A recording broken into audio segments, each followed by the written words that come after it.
forward.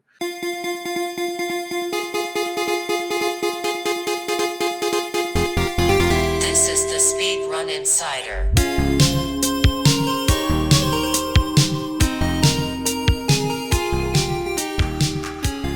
Hello everyone, and welcome to another episode of Speedrun Insider. I'm your host, CJitsallGewd. Thank you so much for joining me week after week. I really appreciate it. The show has been growing exponentially. Really great to see all of your comments and feedback. Keep it up. Keep up the downloads. Keep up the listening. Keep sharing with your friends. We love it. We appreciate it. And I'm very excited to introduce you to my guest this week. You may know him as a Destiny Raider of the Lost Ark. You may know him for all those gnarly grinders in Thug. You may know him as a marathon mainstay in GDQ and beyond. He's the one, the only, ThePackle. How's it going, my guy? Destiny Raider of the Lost Ark. I like that. Hey, listen, what's man, up, I can buddy? turn a phrase. What's going on? Yeah. Hey, what's up? Hi, everyone. I'm ThePackle. I've been around the community for about well over 8 years now. I have been around the scene on a bunch of areas: Zelda, Pokemon, Spider-Man, Tony Hawk, a little bit of Destiny. I've been around for a long time, and it's awesome to be here on this show. So I very much appreciate it, CJ. Hey, man, you're one of the OG Speed Ducks guests. It was I was really happy that you wanted to come on, that you reciprocated my interest in being on the show. So thank you for that. We got a great conversation ahead for all you listeners out there. I do want to start with asking you about, because you've been around for 8 years, which is, I mean, that's ye olden times. And the the dark ages, back in the golden age, as you could probably call. That's like 2012. That's like, it's not pre-SRL, but it's like pre-SRL heyday. Yeah, around that time it was the best mention you could say is the age that Narcissa was destroying records and Wind Waker. It was the same time that Siglemic was on his super grind for SM64. ZFG has been around since the dawn of time, so he's still going to be around. But he was around there at that time. That was like the golden era, because that was like when speedrun was starting to take off a little bit. But that was kind of like when I joined in, was September 2012. Wow. And how did you discover speedrunning? Like, what does that path for you look like? So I believe the first time I ever saw a speedrun was when Joystick, if you remember that, did an article about ZFG doing a Ocarina of Time no warp like speedrun. And that was the very first instance that, in RTA, a no warp was done from at the bottom of Goma's dungeon all the way to the end of the game. And it just took off from there. And it was all over media for a little bit. And ZFG, I think, was the biggest. He still very much is one of the biggest Zelda runners, if not the biggest. But he was featured on that Joystick article. I was like, what's this? And I looked at it, I'm like, I don't know what Ocarina of Time is, but this looks complex. I knew what it was, but I didn't know what he was doing. He was just doing all these flips and backflips and all this fancy setup, and then boom, he gets to the end of the game. I'm like, I don't know what happened. But I don't remember when exactly that was. But like a few months, I think it was a few months to about a year later, I was on summer vacation and I had nothing really going on that time. And I just went on twitch.tv. And on the front page, the featured page was Narcissa playing Legend of Zelda Wind Waker, and she was at the very end of her run to get a world record. And I was like, this is cool. I'm going to subscribe to this person. And then a couple days later, I watch it, and I'm like, this is fast. I thought I was fast as Zelda. This is incredibly fast. And then from there, I picked up Wind Waker. Like about a couple weeks later when I got back home from that vacation, I picked up Wind Waker, started learning it. Master Sword with Tuner was my first category. I had never really been outside that for Wind Waker. I tried to go into full game, but I never could do it. Master Sword being like the halfway point for those of you who have never played that game. Right. But yeah, that's kind of how it started. Was I just picked it up and I was like, this is really fun. And it was at the time when all these crazy Wind Waker glitches started coming up. So Super Swing became relevant. It was when you were able to do Wind Waker storage and all this extra fancy stuff. It's incredibly crazy now how far it's gotten, but at the time that was like it came from a vanilla game to just being broken into a million pieces, right? And right as I started playing, it was kind of cool to watch. Yeah, I'm hearing two things that I hear a lot of people say. So many people, and I mean an extraordinary amount of people, cite Narcissa as like such like a catalyst for them getting into speedrunning. And the other thing that I hear all the time, and I've talked to, I don't know, dozens of people at this point, so many people, they're like, I can do that. They like, I can do that. I was pretty good at that game not that long ago. And then they're like, oh man, I can't do this. This is really hard. So it's like, oh, she can do that. I can do that too. It's like, nah, nope. Not that well, not that fast. She was after a little while. She deserved a world record. She did. I did the same thing with a few games, and man, Wind Waker in particular, as a casual game, is slow. That game is like molasses drying on concrete. It is so slow. And it's so cool. That game in particular is interesting to watch a speedrun of because it's like, okay, how do we not go slow? The game wants you to go slow. And now you get like the Wind Waker almost immediately with the buffered super swim, or at least it's been a minute. Right? It's like you skip out like the first 25% of the game, get the Wind Waker, do all this other crazy shit, and it's crazy to watch. And now you can do barrier skip. Like that was at that time I started. That was like the golden thing, and then like a few years later, it happened, or it was kind of sort of possible, but you had to like cheat a little bit. Then a task was able to do it, and then they were able to figure out how to do it in RTA, and it's like, holy cow, this is amazing. It was really cool to see that progression. Right? It was like the zombie hover with the fairy. I believe that was one method, but then they found out that like the barrier was actually almost infinitely upward, and there was no way in heaven that you could actually get up there, even with the task. Like you could get to the very top of your very close to the barrier, and then it would just knock you all the way down because you cannot physically get up there. Even if you were at the very edge, the very, very back of the area, you could still not get over the barrier with a zombie hover. That's amazing. Yeah, it's they tried their hardest to make sure you never got past that barrier. Good video game. If there's anything I've learned as a speedrunner as well, it's that if there is a barrier, it will be broken eventually. Yeah, right. I think that I'm like a big Lord of the Rings fan, and one of the themes is like, at the start of the ages, it's like, oh, there's a lot of magic, and then it's like magic is slowly leaving Middle-earth until like even the elves leave because there's no more magic. That kind of is a feeling that I think about with speedrunning because it's like, oh, there's no limit to how much we can save because we don't know everything. But now that more human attention has come down and like we have more people looking at these games than we ever did before, like it's gone mainstream. I think like, man, how much more game can you cut out? Like Ocarina of Time now. Oh boy, that's like half the game's an intro cutscene. Right.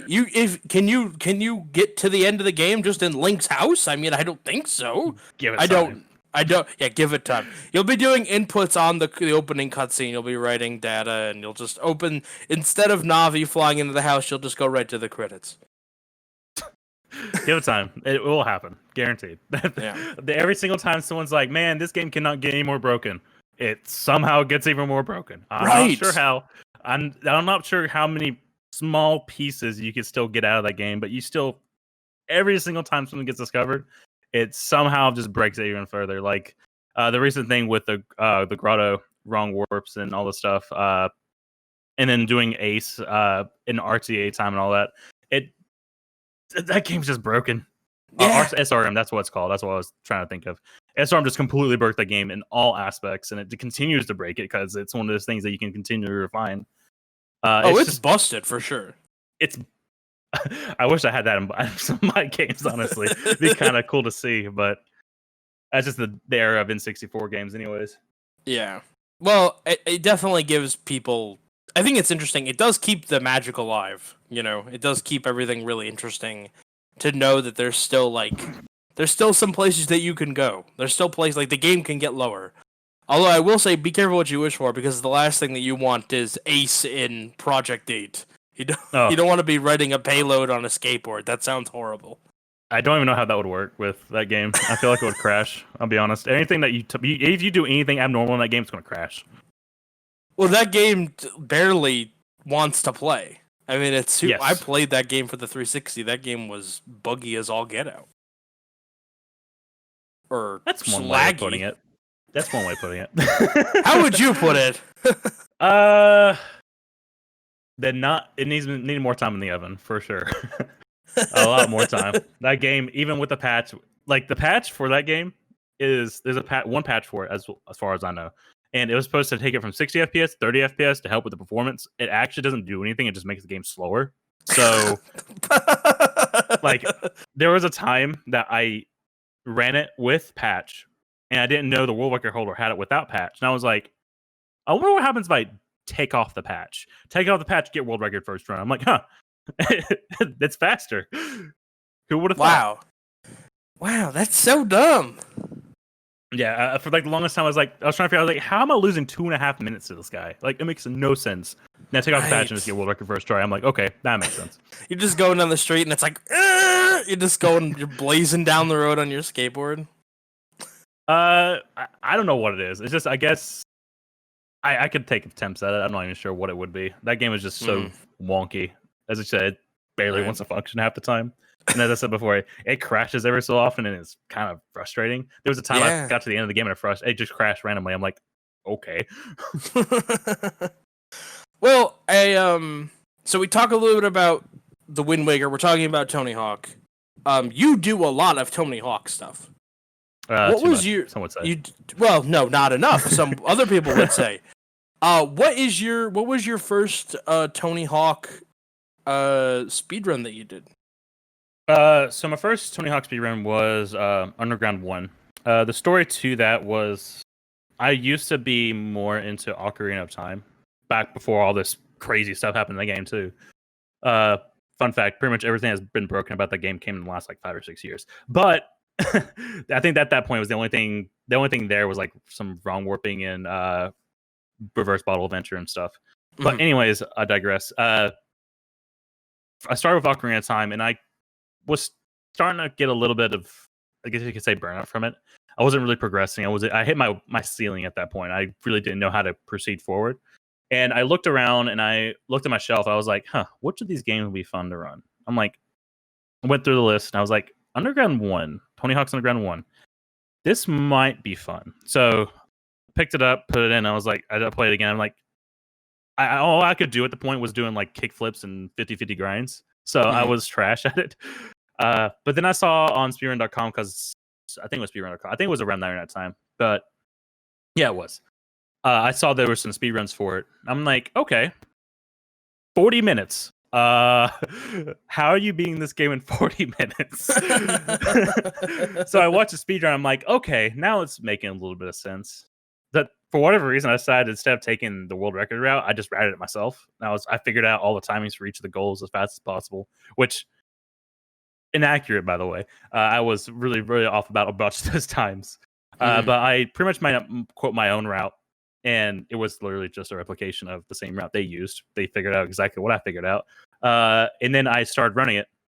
It was December 2014. I was on break from work for the holidays. It was like late December, so it was like post-Christmas. So I was playing a little bit, and within about a week on GameCube, I think I got close to second place. And then I got told about about the PC version. I picked the PC version, I believe, and I got second place within the week of me picking up the game. And after I picked up the game and dropped it because I had to go back to work, I kind of just left the game for like a couple of months too. Like I got second place. I was like, okay, this was fun, and I just left. And then I think it was May that I picked up the game again, and it was a little bit different. Like the times were slightly faster.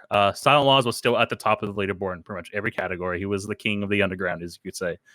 I picked it up again. I started learning the more advanced tricks, and I guess you could say the rest is history, because that became my main game in that time. and it's probably the game I'm most known for still, even though I've run a bunch of other Tony Hawk games. And it kind of just branched off into me trying to get good at pretty much every Tony Hawk game, because at that time it was every runner had like one maybe two games they were really good at. But I had the mission of I want to be good at all of them, which in hindsight was actually pretty difficult. But that was kind of how it all started. Was just like Thug 1, and it just kind of branched off from there over the next 5 years or so, and now we're here. Yeah, you became the Thug guy, so much so that when we did the Speed Doc episode, there's just a whole section that's just you, and there's nobody else. It's just you beating the crap out of that game over and over and over again for years, almost unopposed. There was people. I don't want to put too much shine on you. Your head might not fit in your hat anymore, but it was really. I mean, that's kind of like a reign of dominance that just isn't seen a lot in a lot of other speed games, and that's really impressive. Yeah. And Thug is a really good game. Like, it's a great casual experience. It's one of my favorite Tony Hawk games. I played that in the second one a lot when I was a kid. Yeah. I know people have some reservations about the second game, but the first one is really solid. I don't like the second game. I hate the What second game. What don't you like about the second game? Use my story platform. Story is trash. Absolute trash. Don't even come to me and say it's a good story. It is not a good story. Coming out of the gate swinging. The gameplay is the only good aspect about the game, and even then, there's some caveats about it that I would say is inferior to Thug 1. I.e., for example, if you let's say you're doing a cool trick, right, and you go flying up into the air and you get off your skateboard, you're kind of locked into an axis. I can't remember. I think it was X-axis, so you can't go left or right. So you can only go forward or backward. So if you want to like jump up in the air and like get off your board and like move a little bit to the left to get onto this next rail, you can't do that in Thug 2. You can do that in Thug 1, but for whatever reason, in Thug 2, they patched that or fixed it for whatever reason. I wouldn't say fixed, it just made it worse. But there's that. Classic mode's fun, and that's infinitely better than the story. But most people, if they're talking about Thug 2, they're talking about the story aspect, and I don't like it. I do not like it. It's also a way shorter speedrun. It's less than 10 minutes. I think it's the like record 7:30. I can't remember on the top of my head, to be honest. I should probably know this since I'm like the connoisseur of Tony Hawk speedruns. Yeah. It's something like that. It's really for those fast. of you not in the loop, the first game is about, a pick yourself up by your bootstraps young lad or lass who escapes the clutches of New Jersey and becomes a world-famous pro skater with the help of Tony Peralta. Or Stacy Peralta. Fuck. Yeah. It's Stacy Peralta. Yeah, I got it the second time. And with the help of Stacy Peralta. And, skating didn't change, you change all that. But Thug 2 is Jackass injected Bam Margera versus Tony Hawk. There's a guy in a wheelchair. There's it's a little more blue. It's a little more on the nose. And it's like a pranky war kind of thing. Like, it's not really about skating. It's more about like wrecking shit. So, the World Destruction Tour. Oh, that's what it is, right? Yeah, I don't like it. I could go on about that game all day. Yeah, for sure. Speedrun's kind of fun. Speedrun's kind of fun. The story isn't. It's plums and bowling balls. Two very different games with two very similar names. All right. And yeah, obviously you've played a lot of Tony Hawk. Like, a lot. You've played almost all of them to varying degrees. Do you have I'm noticing a glaring omission here. You have not done speedruns of Tony Hawk's Ride. Oh, with the skateboard peripheral. There's probably obvious reasons for that. I don't know what it is though. Well, hey, listen. I think that's or Shred. There's also Shred. Oh yes, you're gonna have to make a subscription goal now for you to do the Ride speedruns. I should just pick up all the Tony Hawk games on the leaderboard and just do them just so people know that you should stay away from this game because it is a terrible idea. I don't even know if you probably speedrun it. You can definitely speedrun it. I just don't know why you would want to speedrun it. I think it's more on the rails than anything, so it's not like you're going fast. I don't know. I really don't. I just know to stay away from that game. I do that. I hope other people do that. It's not on the leaderboards for a reason. So well, there you go. There you go. Well, I am interested. So the new Tony Hawk game came out not that long ago. You did a really cool thing. We'll talk about that in a minute. But what are your thoughts? What are your feelings on that game? Was that Tony Hawk Pro Skater 1+2? Is that the name? Yeah, or it's called 1+2 for most people, or it's Tony, and I think most of the developers just call it 1 and 2.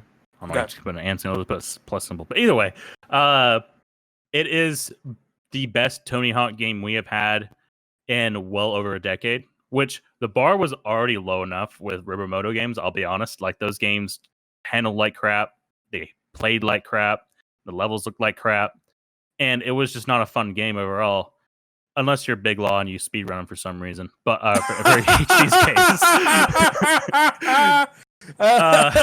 Big Law, friend of the show, great guy. He's a good friend of mine as well, so he knows how bad HD is. And for whatever reason, he plays it and has gone to a couple of marathons with it. Anyways, 1 and 2 is by far the best game we've had in a long time. It handles so well. It is ridiculous how authentic it feels to a real Tony Hawk experience. The levels they took, as you could probably imagine, just 1 and 2 remastered. The levels look beautiful. Like, they put so much care and attention into every single detail on every single level that it's phenomenal what they did. And the best way I could put it, it is pretty much what a modern Tony Hawk game should look and should feel like. And they even went out of the way of a bunch of quality of life changes. Like, they didn't just go with the 1 and 2 style of tricks, which you can do that. There is a mod, it's a cheat mod thing. I can't remember what it's called exactly. That pretty much like makes it so it's only THPS 1 tricks, which limits your variation. For example, you can't do manuals, or you can only stay with THPS 2 tricks, which means you can't do reverts. THPS 1 can do reverts either. But the moveset entirely copies that of modern Tony Hawk games, or modern, I say, as in like the early 2000s. So, Pro Skater 4, Thug 1, without walking, that type of moveset, it pretty much emulates that perfectly. It plays so well. It feels so nice. When you're doing this really cool combo, you can feel that you're really doing a really cool combo. It's so good. It is so good. I am so happy because when I heard that Vicarious Visions was picking up the game, a lot of people were kind of reserved, I'll be honest, which is fine. A lot of people felt the same way about Pro Skater 5 when it was announced, and they got gypped for it. But I was like, okay, these guys made Crash, and they made it the new Crash, the new trilogy. And I'm like, or the remake trilogy rather. And I'm like, okay, they made this a very fun game. I have 100% confidence they're going to knock it out of the park. And there was a couple of trailers that came out, and a couple people were still kind of scared and shaky about it because there were a couple aspects that kind of felt off. But as soon as the warehouse demo came out, every single worry vanished, like in the blink of an eye, and everyone was beyond excited for the game to come out like 2 weeks after that. Wow. I can never say enough good things about the game. It is so good. I'm curious because what went wrong? The game is a remake. It's a remaster of 1 and 2. There already is a Pro Skater HD, which is a remaster of the game. Where does that game and where does Tony Hawk Pro Skater 5 go wrong that this game didn't fall into the same trap? Like, what do those games do so wrong that make it, not a great experience? So we originally thought it was kind of more or less the engine, or at least I did. HD and 5, I believe 5 as well. They worked on the Unreal 3 engine, and the new game is on the Unreal 4 engine.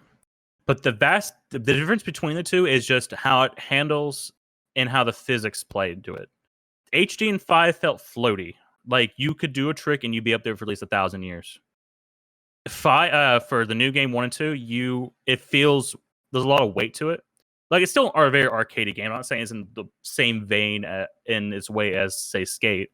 But what 1 and 2 did better than HD and 5 was that they got the weight down perfectly, and they got the feel of the game to be pretty much one for one with the Pro Skater 4 or Thug 1, which by and large is considered some of the best gameplay in the series.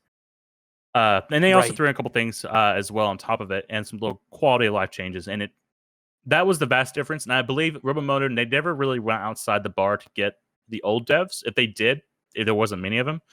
Vicarious Visions from the beginning, they knew that they needed people, the right people in charge to work on this. So they brought in some old Neversoft devs. They even brought in Andy THPS, who is been around the game since the dawn of the series, pretty much. The guy's pretty much a legend in the Tony Hawk community, and he got a job there, and he became one of their senior.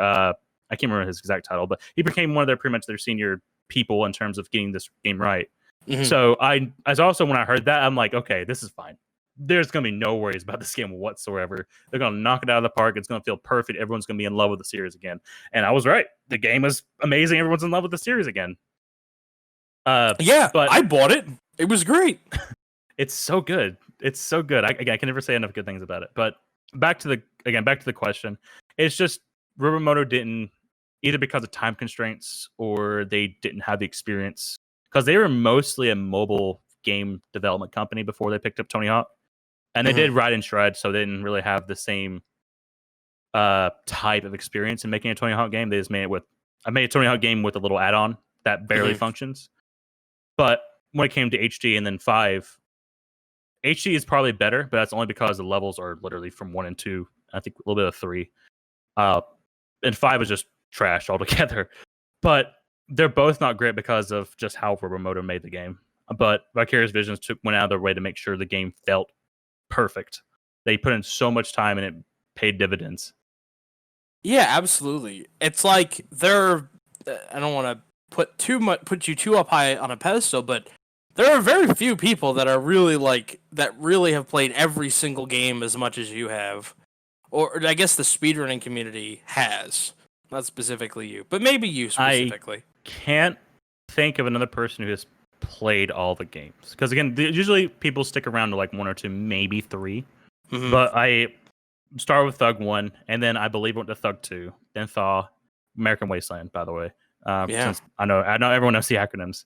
Then I jumped around to Tony Hawk's Pro Skater 1, which that's hard. It's a very hard game. It's very, very enjoyable, and it's very rewarding when you get a good PB, but holy cow, that game will kick you in the nuts time and time again. THPS 2, THPS 3, THPS 4. I just jumped around to pretty much every single game because we didn't really have someone who was good at, I wouldn't say good at all the games, because by no means was I good at all of them. There was some that I was really good at, say Thug 1, a little bit of Thug 2. I had a world record in that one. In classic mode. THPS 2, I had a record in that at one point, so I consider myself pretty good at it at the time. But I wanted to at least get like decent times in each game, because I wanted to speak it for each game, because the one thing that the Tony Hawk community didn't have at the time was I guess you could say like a ambassador or a person who could speak on all the games in front of an audience about how great these games were. Like they were just kind of secluded in their own like communities, which they kind of are. There's a lot of people who are only THPS 1, which is only THPS 2, and that's fine. I'm not saying that's a bad thing. But we needed someone who could again talk for all the games. And another thing was, if someone needs me for backup for a marathon, I can do it. Like I know the games well enough to be like, yeah, I can talk about this game for a little bit. May not be perfect as I can't talk about Pro Skater 3 as well as say George, but let's say George is not available. At least I can back up whoever's running and be like, hey, this is what's going on for the people in the audience. Yeah, for sure. Which I think is invaluable to a community. That said, mastering 8-9 games is actually kind of hard. Oh, you don't say. A little bit. I wouldn't say mastered either. There's some I didn't touch near as much. I think Pro Skater 3 I played for like, I want to say a month. Honestly, and I just stopped playing the game. It feels great. It's just, I don't know. I guess I'm too jaded with Thug 1 a little bit. I went back to Thug 1 immediately afterwards. I love Thug 1. Thug 1 I can speak on all day. HPS 2 1 I can talk to all day. Pretty much every game I can talk to it all day about what's so great about it. You mentioned Thaw of American Wasteland earlier. I really vibed with that game when that game came out. That was like my favorite Tony Hawk game to date. And then I remember I played it kind of when I was a little older, and I remember I just smashed through it. And I was like, man, I beat this game really, really fast. I almost did the thing where I'm like, I should have timed it, but I didn't, because I think the actual reason was I didn't have a clock to time it with. I've heard of people getting the kitchen clock down and counting the seconds, but I ain't doing that. I was like, there's no immediate way to do this, and I'm not doing it. But yeah, so I remember I played the hell out of those Tony Hawk games, and really glad that they're actually cool speed games too, because they really are. It's like it's almost like an exhibition, right? Because it's like you're doing all these tricks and stuff. It's like a real showcase of talent, I think, in real time. Yeah, definitely. The games are not nearly as glitch heavy as most of the others. I think the most glitch heavy game by far is still Thug 1. There's a lot of glitches in the game. We can just exploit so much cool stuff. But that might also be a byproduct of the fact that Thug 1 is also the biggest Tony Hawk game in the speedrun community. So like, it's the old rule of the more runners you have at a game, the more broke it's going to be. If not now, down the line it will be. So there was a time, I think it was like 2016-ish, that we had a huge influx of runners, and all of a sudden we just started finding all these cool tricks that just made the game infinitely faster, and people were just like, glitch hunting, trying to figure out how to do this goal a little bit faster. Yeah, it's it's crazy to see how far it's gone, though, for sure. Like, again, it started before like 41, 42 for beginner, which is the main category for Tony Hawk's Underground 1. And then it's down all the way below 33, 30. Like, is that 34 minutes last time I checked? Hold on. Pulling up this. 33:05 real time. So It's incredibly fast now. Blazing speed. There's so many good runners. It's ridiculous. I can keep up right now. I don't have enough time anymore. Yeah, it's the problem as you get older is you have the knowledge, but now you don't have the time, right? Pretty much. I could probably still hang with them if I had the time, but I just don't anymore. No country for old men. Yeah, pretty much.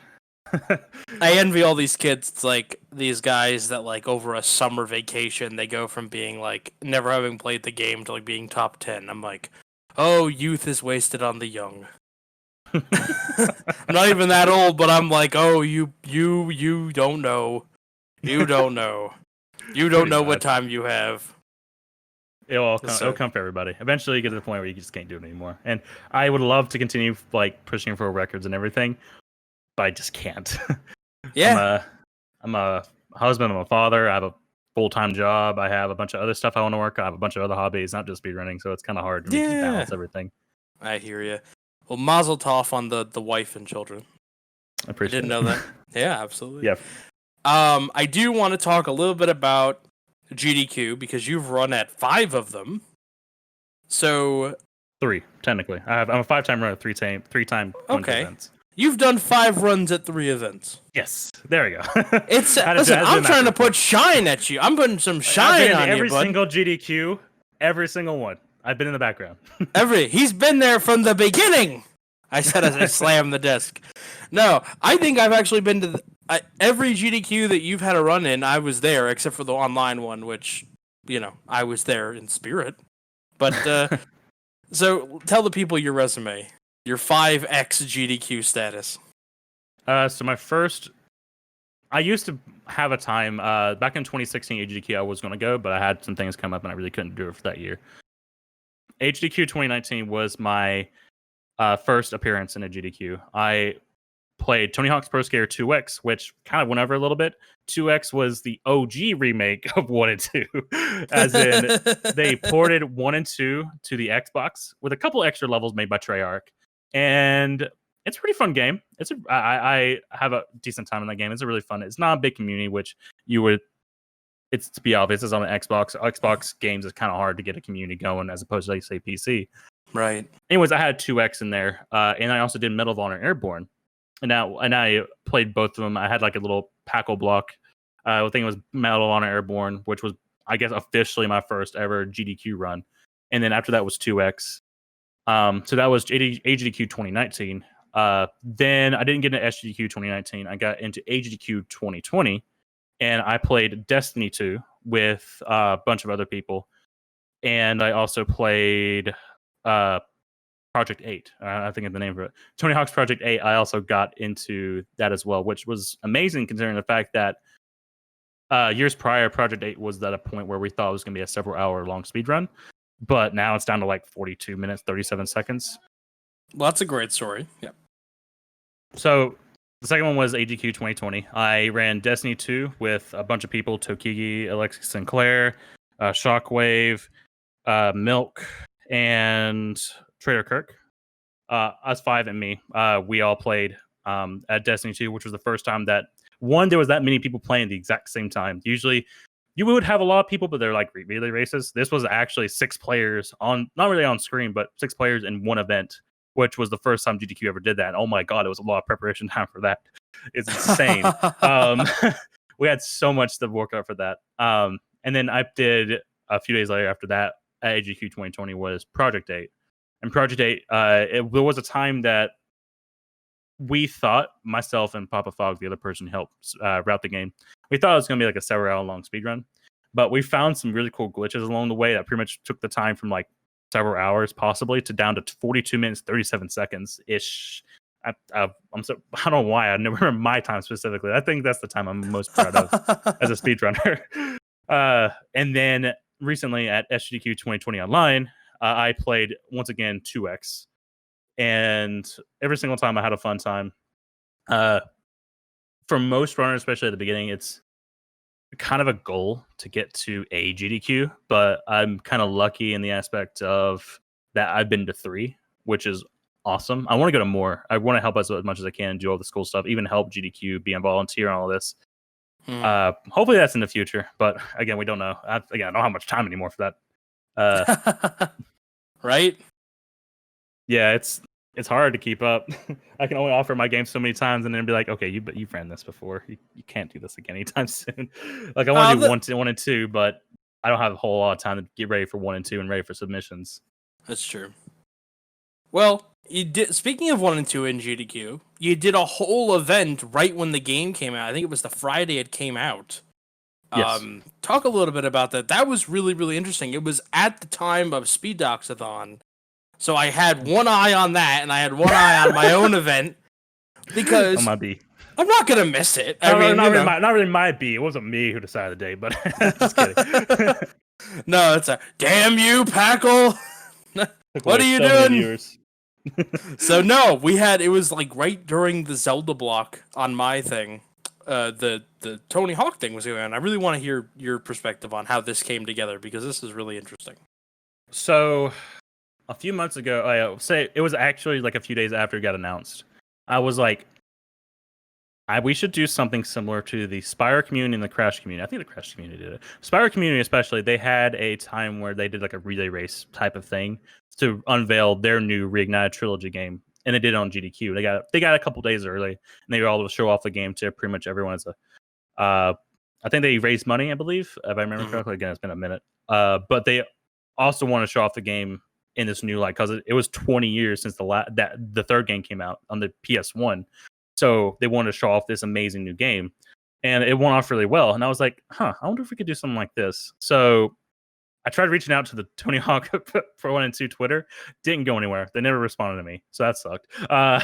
Then I reached out to a couple other people that I kind of knew, and they couldn't give me an immediate answer because they were in crunch time at the time. They announced the game, but they were in the middle of crunch, so they're getting the game ready and everything good to go. Right. But eventually, I was like, let me just ask GDQ directly. They're probably going to be able to have a lot more weight than I will. So I sent them, did like their form and everything, even sent Dartman a message saying, hey, we should do something like this. Mm-hmm. And he eventually responded, and we started talking. And it took like a solid month and a half to 2 months of us just talking because they got approached by Activision to also do an event for this. And because the Spire event went so well. So they want to do one for Tony Hawk. And he approached me since I'm, I guess you could say, the ambassador of the community. I guess I don't know what a better name could be. A leader, sure. You're the guy. But I'm the guy. So, and I've worked with him before. I did one of the what's the side ones? The at GDQ when you have not hotfix at the GDQ when you do those Not committees. Fuck. What's the name of them? I believe in you.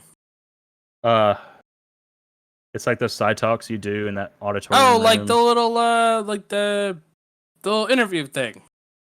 Like the little. Not the interview. Like you're in an auditorium and you talk about a project. I don't remember the name that saved my life. Like. Anyways, I worked with Darkman in the past. Yeah, there we go. I worked with him in the past a little bit, and he approached me because the Tony Hawk guy, and we started talking, and we eventually got a game plan down. Very vague idea of what we wanted to do because we thought what would happen could work, but we didn't know everything about the game, so it's kind of hard to plan. Right. Eventually, he asked me, he's like, "Hey, how many people would you like?" And I was like, how many can we go with? Because it depends on a number of factors. And eventually we were able to talk about 12 people. And I realized that speedrunning the game, like they wanted a certain block of time to run the event, which is part of the stipulation. And it was based on what I knew about speedrunning and Tony Hawk's Pro Skater 2X. There was no way in hell we were going to fill that time. Like we would be scrounging for ideas the entire time. So we eventually reached out to the THPS community. The X community is the guys who are in charge of the Thug Pro mod for Underground 2 on PC. But they not only that, they love the game entirely. They've been around for a lot of people have been around forever. A bunch of the leaders in the community have been around forever. And they just love the game, the multiplayer aspect of it, showing off these cool trick lines. Because Tony Hawk is not just about going fast. It's about really cool at the same time. So you're doing all these cool tricks all over pretty much the level, going back and forth, getting these huge, ridiculous combos.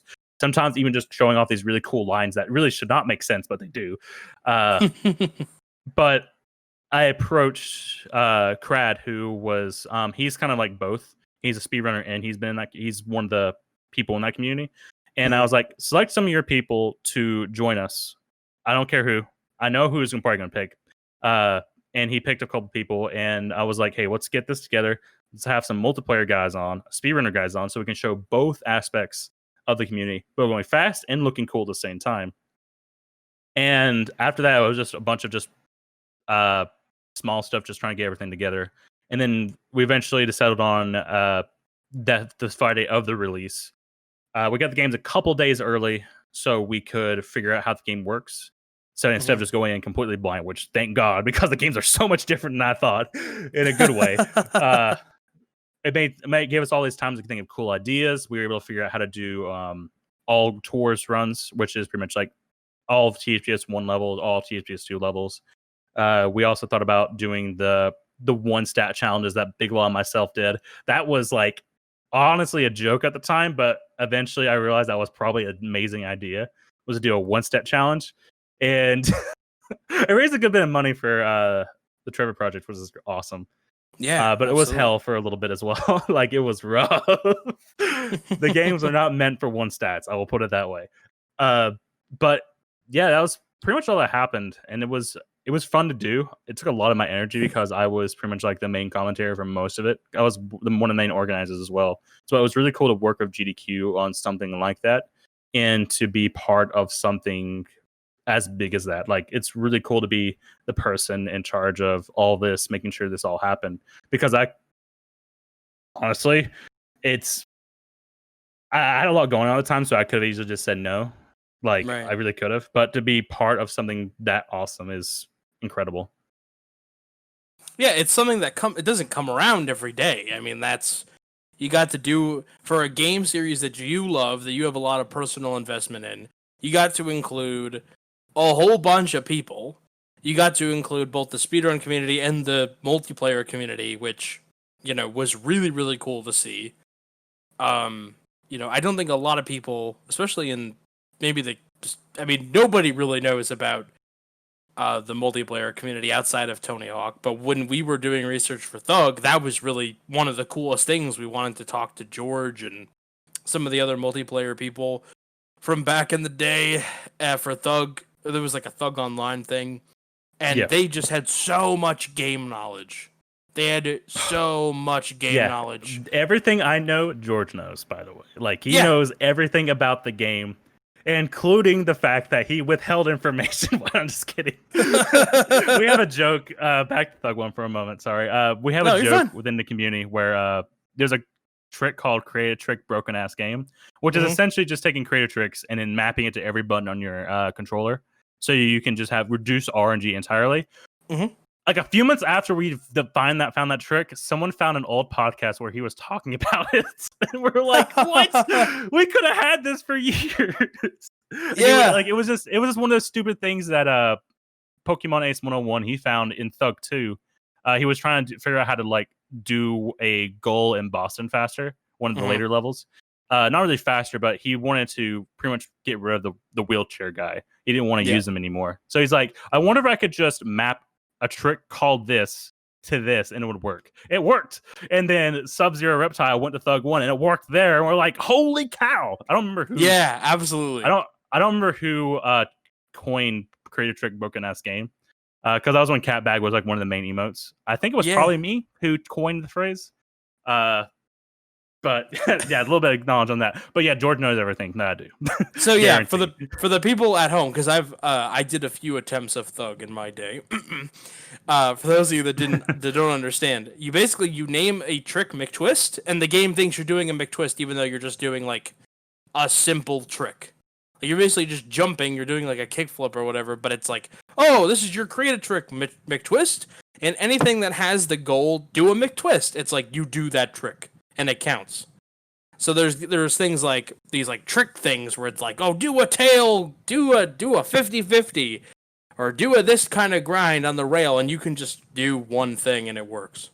Yeah, it's so the game super just broken. Looks at the game just looks at the bottom of the screen where all your tricks come up, and it's like, if this, then you succeed. It doesn't check to see if you actually did the trick. It just checks to see if the name's there. And don't know why they really programmed that way. Which is really funny. It's amazing. Don't get me wrong. But George knew that before us, and that was like several years before that. So that was kind of cool. I'm pretty sure he knows Tampa Skip. He's just kind of waiting for us to figure it out too, which is another trick. That's pretty much our holy grail. Our what's it called? Your magnum opus, if you ever found my that. magnum opus. There we go. That worked. There you go. So what is Tampa Skip? What is that? So, man, we're going back and forth, aren't we? We're living the dream, man. I told you I wasn't going to take you off the rails. We're going wherever you want to go. Oh, going everywhere. So Tampa Skip is pretty much a theoretical skip in the same vein as Barrier Skip was for Wind Waker at the time. And at the time, before we understood a little more about how Eric Skip worked, which is another trick in Thug 1, which pretty much allows us to skip the second part of New Jersey a little bit faster. But based on how we knew how tricks were at the time, we thought it would be possible to emulate this into Tampa, which is level 3. The reason that matters is because there is about 3 minutes of dead time in that level. There is a section where you have to pretty much 1v1 Tony Hawk himself in a point competition to see who gets more points. Incredibly easy to do. He's kind of old, so he's not very good at the game anymore. So we just floor him and just destroy him in terms of points. But then we have like another 45 seconds of nothing to do. So we just kind of skid around until we get to the last couple of seconds and maybe we can get a cutscene skip. Later, like about a minute later, we get to the point where we do competitions. And then we have like pretty much a free-for-all points, highest points, limit skate competition where you start for 2 minutes. Every 30 seconds, the last ranked player gets knocked out. You just got to get like 100,000 points and you're good. You can just skate around the level, which we don't want to do. We want to go fast. And then like after that, there's a 1v1 against Eric Sparrow himself to do the exact same thing. But there's a lot of dead time in there. So we thought of some theoretical skips to pretty much skip out to the end of the game, to get out of Tampa faster. But we just have ideas and none of them worked. Like, I think we have about, I want to say $200 of a bounty to find a skip like that. But based on the knowledge that we know, it's not going to be possible. It'd be cool, but right now, it's not possible. Well, that'll be the day if that gets found. That'll be pretty cool, right?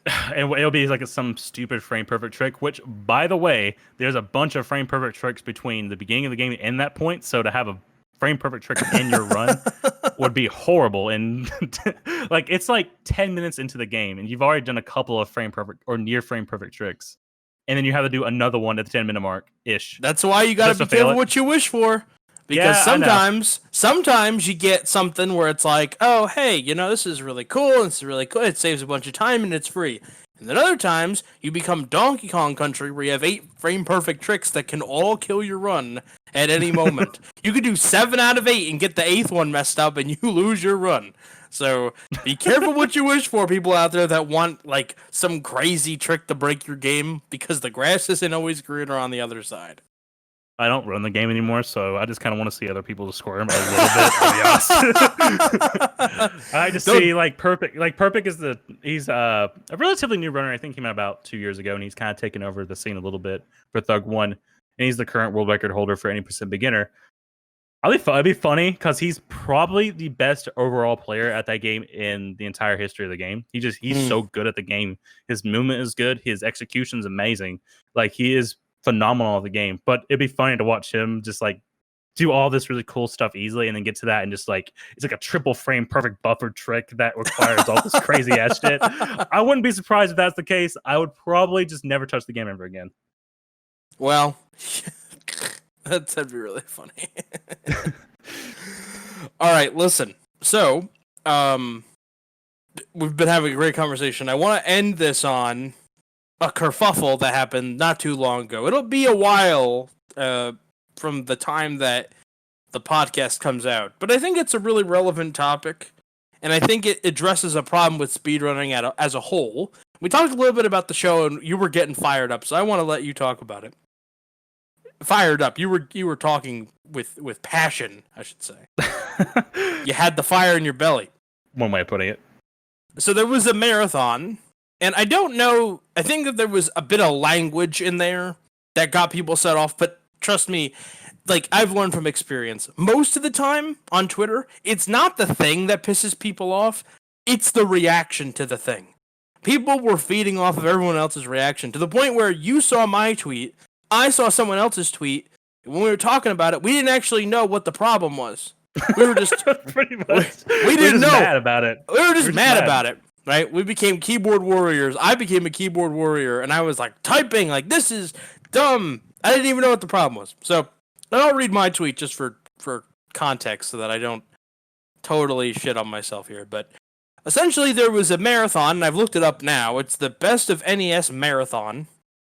And in their little submission thing, it says, hey, if you're a world record holder, like, basically, like, if you're not the world record holder, don't worry. 1st through 3rd may also get in.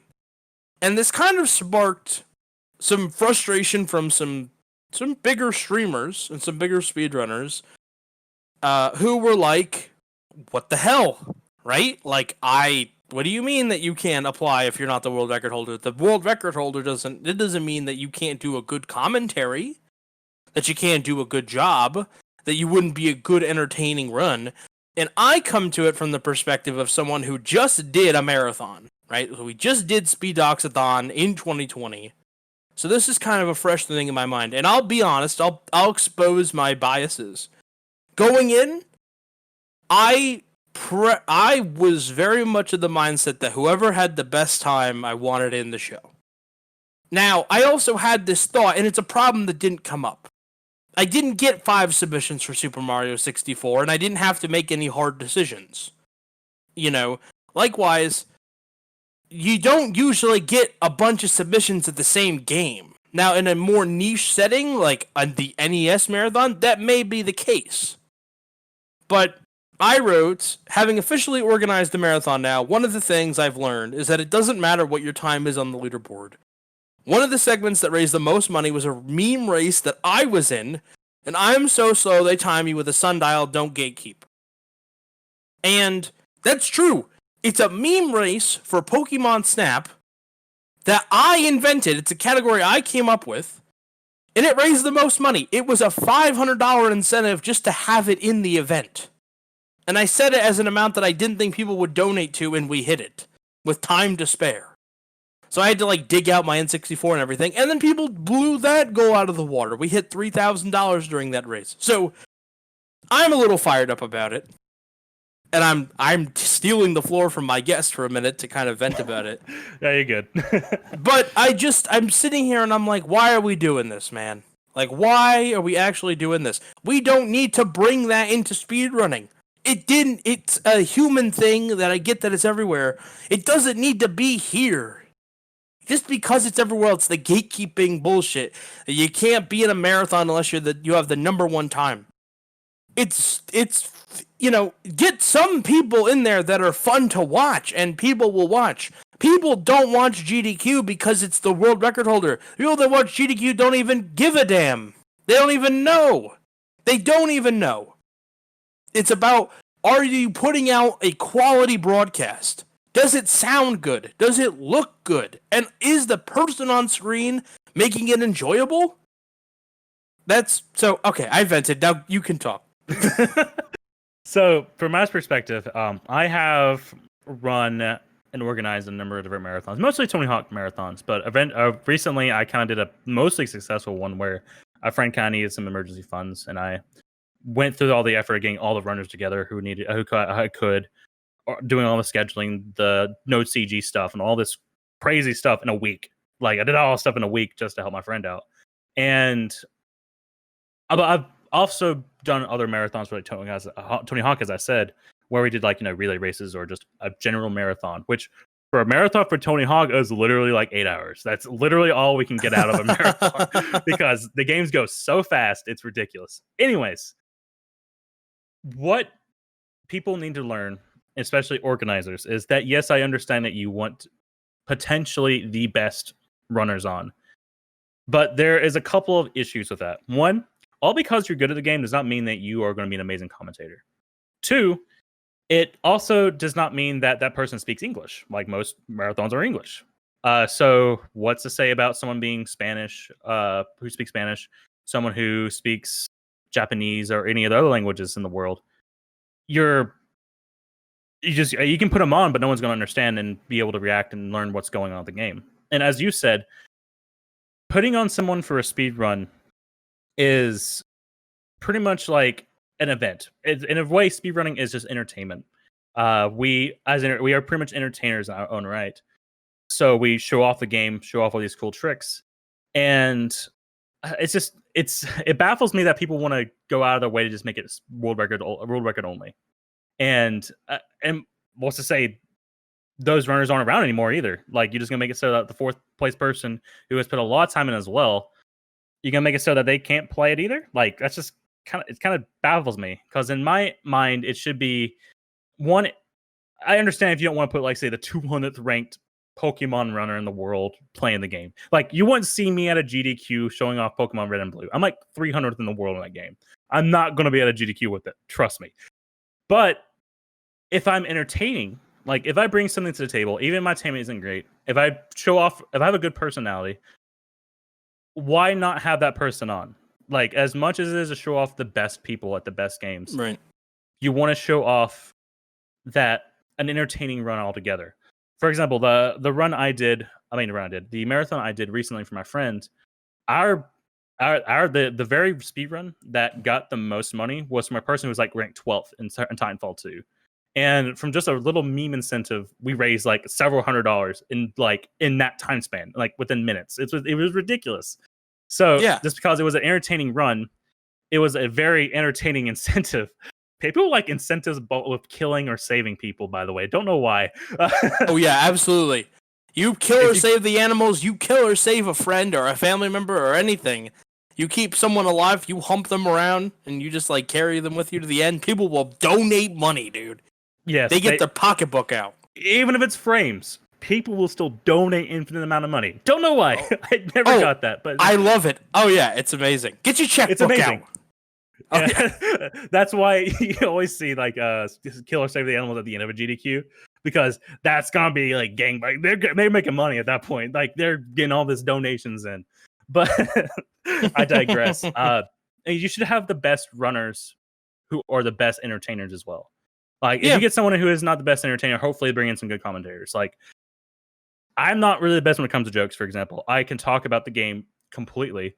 I need some people who can vibe with. Like, say, the 2x run I did recently at SGDQ, I vibe well with Shockwave and I vibe well with like Big Law. I brought them. I'm like, hey, let's do this real quick, and we our chemistry is really good. We can bounce off each other. Especially Big Law. I can almost anyone can bounce off Big Law really easily. Like he's really cool guy. Big Law is a great person. We love you, Big Law. But and as I'm trying to say is in the end, it should be about the entertainment value. It shouldn't be about who has the best times. Because again, as I said a number of times, I understand it, but you should put on the best people who make it the most fun. Because in the end, it's supposed to be for fun. Yeah. Thank you for coming my TED Talk.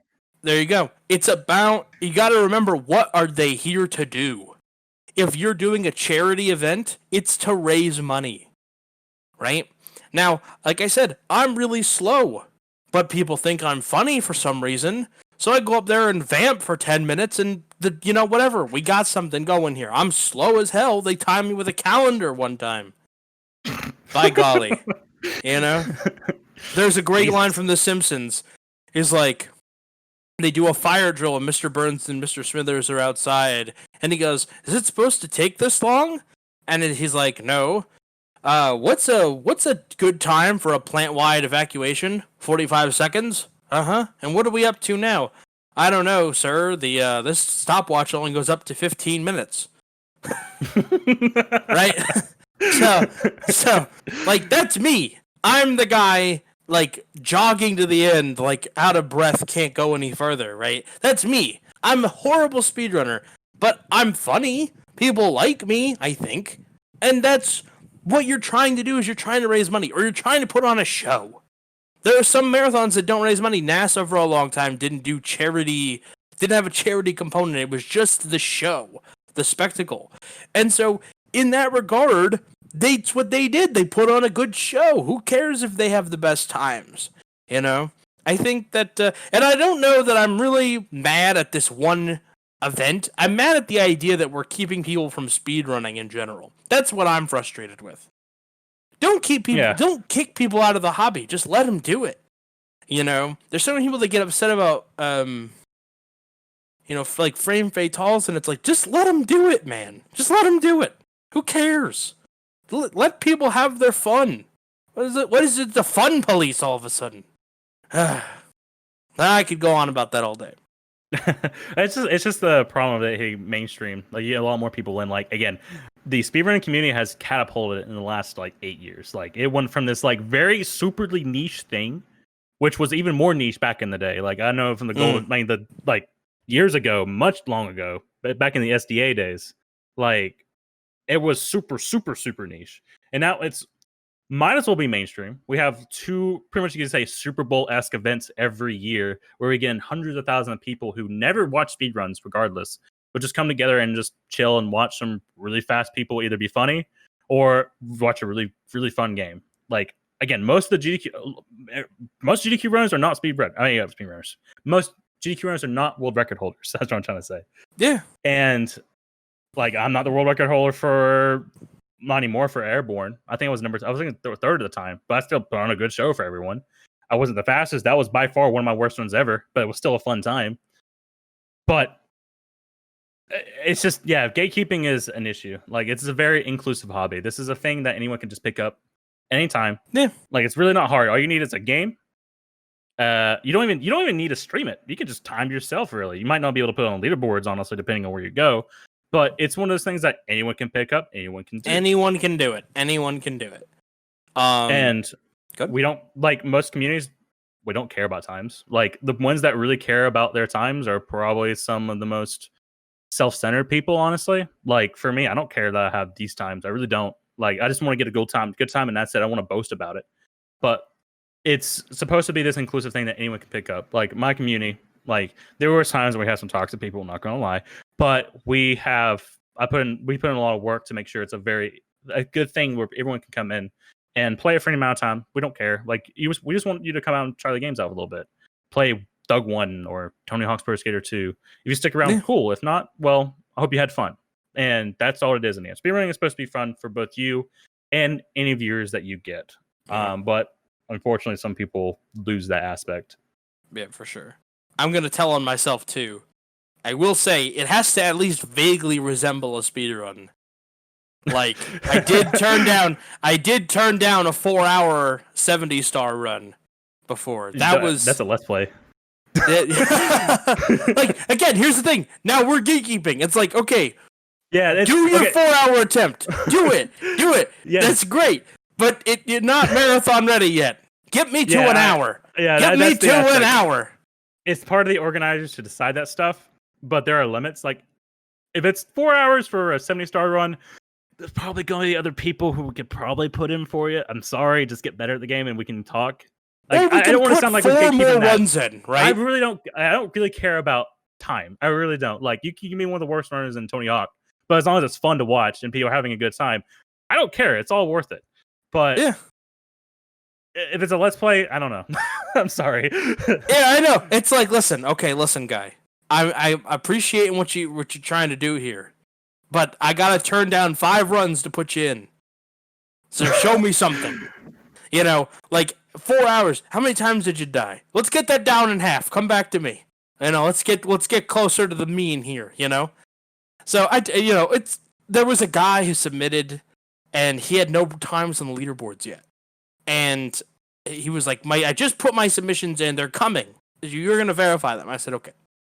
So a few days later, I go check, and I actually know that community pretty well. So I just go to the guy, and I'm like, hey, you rejected his runs or whatever. Did you see this? Can you tell me why they didn't get accepted? And he goes, yeah, sure. So he goes, oh, he didn't do the run at all. Like, he broke all the rules, and it took 20 minutes. So it was like a meme category in like a PS2 game, and it was like, he was like, yeah, well, he didn't follow the rules, and so he got rejected. And then he never did any other attempts, and he deleted all of his social media. So I was like, okay, I would have let you in. I really would have. I would have taken that 20-minute meme run, but it didn't happen. So no gatekeeping, but you have to be I don't even want to say within reason because I'll be taken out of context. You gotta be entertaining. I'm willing to look at like even that could be gatekeeping too. Honestly, anything could be gatekeeping. I'll be honest. Are we gatekeeping? Oh, we are gatekeeping at this point. No gatekeeping. That's the worst. That's the worst part about it. It's like, no matter how you construe this, it might come off as gatekeeping when we're really not trying to be. It's just like there's certain aspects. As I said, 4-hour speedrun. Again, you have to sacrifice a lot of time for that. A lot. Yeah. You have to I don't think that you shouldn't be speedrunning, right? I that's my line, right? As a marathon organizer, I'm turning down 3.5 hours of content to do a 4-hour Mario run, right? But as a speedrunner, I want you to do that 4-hour run. And I want you to film it. I want you to submit it. I want you to be a part of this thing. And I want you never know. That person could be the next world record holder in a few years. They could be the next Siglemic, and we don't even know it. Yeah, exactly. Like, by all means, this is a hobby that anyone's supposed to pick up. Anyone's supposed to enjoy. Everyone's supposed to just do it their own time. Like, that's another thing about the game, about this series, or my series, especially because it's so short, but any series in general, is that you can pick it up whenever and just play it, get good at it. You have all this time in the world to learn how to play the game, all this free time to figure out how to play it and all this stuff. Like, by all means, do that. It's amazing to see all these all new runners come in, and sometimes they even find really cool stuff that no one ever thought about, because we're so like once you had a game for a while, you kind of have like you get tunnel vision on this one. They come in with fresh eyes. You never think about why do we do this ever. There was a time in Thug 1 that we actually went around the entire level, then came back to the very beginning to hit this one like pineapple stand. No one thought about hitting that pineapple stand first until someone much later came down the line and was like, hey, why do we do this? This wastes like 6 seconds. And we're like, oh. Like, people coming in is amazing. It's awesome. Like, as a person who is one of the community leaders for Tony Hawk, I love seeing new people come in and try getting really cool times. It's really cool to see because a lot of these people, especially if they stay around, they will get amazing times sooner rather than later if they put in the time for it. And it's awesome to see. But yeah, 4 hours for a speedrun. For a marathon, we have to be a bit mean, I guess you could say. You gotta be, you're trying to put on a good show. So the goals of an organizer are not the same as the goals for like us as community people. Because I want you to speedrun. I really do. You listening, not you, the guy behind you. Yeah, you, that guy. I want you to listen. I want you to, Yeah, you pile. I want everybody to speedrun. I want everyone to try it. I want everyone to you're all gonna suck your first time, and that's totally fine. And then you're gonna do it again, and you're gonna get that really cool feeling of getting an all gold run, where you like just shave minutes off your time, and then you're gonna do it again, and then again, and again. You're gonna see what you're doing wrong, and you're gonna like get better. And you hit a wall somewhere, and you're like, "Holy crap, I'm bad." And then you play a meme category in a game that you used to play as a kid, and then you come back, or you don't. You do one run and you never do it again. That's totally fine. All of that. I don't want people not to speedrun. I want everyone to submit to the marathons because you don't know what's going to get in. I guess the only caveat to my answer, and I won't speak for you, but the caveat to my answer is that sometimes when you're putting on an event, you have to draw the line. But it's not fourth fucking place. It's not top 3. It's not even top 20 if your game's big enough. It's not. I draw the line at last place. That we have a speedrunner. We have a speedrun on our. We used to have a speedrun. We used to have a speedrun on one of the games that I moderate for. That was like 20 hours. It's like, brud, he went to sleep in the middle of it. I was like, he like slept 8 hours. The man got some sleep. I'm like, okay, what are we doing here? Like, okay, I draw the line at last place. And then you have that community standard of you actually have to watch the entire video all the way through, so you just see him doing nothing for 8 hours. Oh, he's a sleepwalker, I say, yeah. Wait, is there a splice? His clock went from 3:07 to 3:12. Ooh, that's a splice right there. Ooh, lost some frames right here. That's questionable right there. He cut out 5 minutes out of his sleep. Oh, man. World record. Well, this has been an absolute pleasure. Thank you so much for being on the show, Packle. This has been a treat. You are welcome back anytime, as long as your time permits. You are welcome back. Next week. Gotcha. Next week. You got it. Run it back. I want to shout out a few places. You can find them on speedrun.com. That's speedrun.com, ThePackle. You can find them at Twitter. That's at ThePackle. Twitch, twitch.tv/ThePackle. And YouTube, youtube.com/user/ spoiler, ThePackle. The man is a man of branding, which I appreciate very much so. Did I miss anything that you wanted to plug? No, that's pretty much it. I guess my amazing speedrun community. You can find us discord.me/thps. You go to there and it's pretty much like a almost direct link straight over to us. And you'll find a bunch of people in pretty much every game that will be willing to help you out if you're interested in Tony Hawk. We pretty much know how to get you started. We know all the beginner tricks, all the intermediate tricks, all the advanced tricks, all the tricks that you really should not do on your first attempt. We can help you on your goal to becoming a really good Tony Hawk player. It's one of those games that the more time you put in, the better you're going to be at. It's a very movement-based series. So it's nothing you have to worry about, like these super frame perfect tricks and these triple frame buffer double backflip stuff. None of that. It's just straight execution. And that's one of the joys about the series in general, is it's like there's so few glitches that it's just speed. Go from point A to point B as fast as possible. And it's more you play, the better you get at it. And eventually you can become really freaking good at any game you choose. Guaranteed. About that name for a second, I want to put a little bit of a joke here. Not really a joke, but a little bit of a fun fact here. Did you know that if you put Packle by itself in a Twitch title, it gets flagged for Twitch community guidelines? Oh, what the hell? Why? If you put ThePackle all lowercase, it gets flagged. If you put the space Packle, it also gets flagged. That's your fun fact. It's a long story short. There was a time where my flag altogether could not be in a title for some reason. So I had someone talk to someone at Twitch, and they were able to like put me on a whitelist for just ThePackle, capital T, capital P, no space. And that's literally the only way it's going to work. I don't know why it's flagged. I don't know where and how it got flagged. But is it a verb? Are you packling people over there? I'm packling people, dude. You have a family now. You got to stop packling people. All I could find was some Urban Dictionary stuff, which honestly, if you look hard enough, anything's on Urban Dictionary. But that's Oh, literally yeah. all I could find. Literally all I could find about it. And I'm like, is this really the reason I got fucking flagged? This is so stupid. But yeah, that's your fun fact about my name. There you go, man. Well, thank you so much for being on. I really appreciate it. Thank you, everyone listening every week. You guys are phenomenal. Continue to listen. Continue to give me your feedback. And tune in next week. We have another great guest for you. And yeah, that's it. That's going to do it for us. Have a great rest of your day out there. Take care. Bye-bye. Bye, everybody.